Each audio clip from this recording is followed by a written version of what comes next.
Don't plant hot peppers next to your sweet peppers because they'll cross-pollinate and make your sweet peppers turn hot. Have you ever heard that before? Is it true? Let's talk about it. So in order to dispel this myth, we actually have to learn about reproduction, my favorite topic. Now you know it's going to be a good video when I get to put my botany hat on.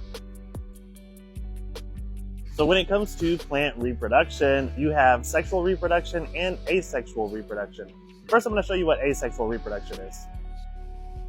Asexual reproduction happens whenever you reproduce plants, but you don't let them pollinate or make seeds. You just take cuttings off of them and clone them essentially. So you can do this with tissue culture or through traditional cutting methods, and then stick this in water, soil, or a propagating media, and it will create a whole new plant that is genetically identical to the mother plant.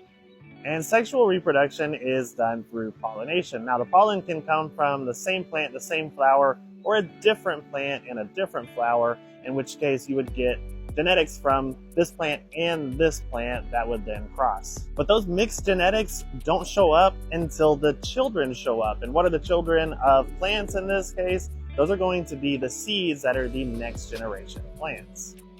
So yes, if you have hot peppers next to your sweet peppers and bees come along and gather pollen from this plant and spread it to this plant, they are technically cross-pollinating. But just like if you cross-pollinated with a different partner, your genetics aren't going to change that person until the next generation comes along.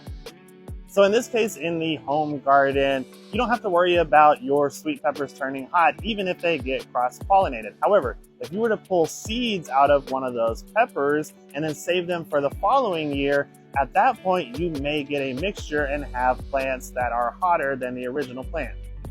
So if you're not saving the seeds and you don't care about that, then by all means, plant hot peppers right next to your sweet peppers and you won't have any problem.